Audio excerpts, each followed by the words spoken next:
You think the theater is charging too much for that ticket?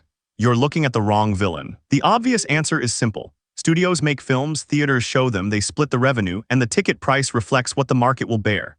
Sounds clean, but walk into the negotiation room where a multiplex owner sits across from a studio executive and you'll find something messier. The price you pay at the box office isn't set by supply and demand alone.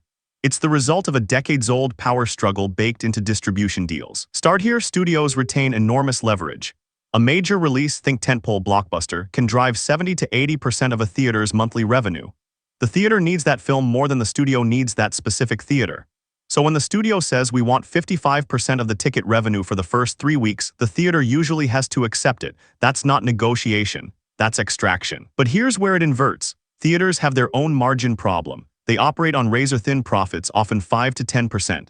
The real money comes from concessions, popcorn, soda, candy. A large soda that costs the theater maybe 50 cents sells for $6.50. That's where they survive. So when studios take 55% of ticket revenue, theaters have to raise ticket prices to cover labor, rent, and equipment. The split actually shifts over time. In weeks 1 through 2, studios take the lion's share.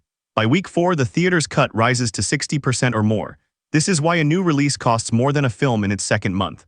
Studios front-load their take because they know the box office declines fast. Theaters absorb that risk upfront, then recoup it later. There's also ancillary pressure. Licensing fees, digital projection equipment maintenance, theater staff wages, insurance. A multiplex with 12 screens might spend $100,000 annually just on upkeep. Multiply that across hundreds of theaters and the economics become clear. The $15 ticket isn't greed.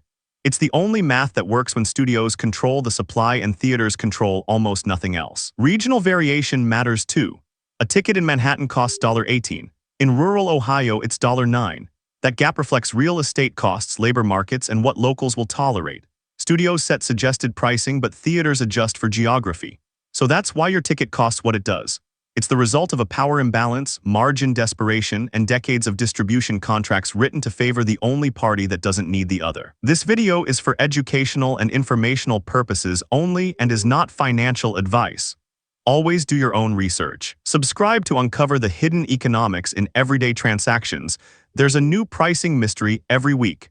This video is for educational and informational purposes only and is not financial advice. Always do your own research.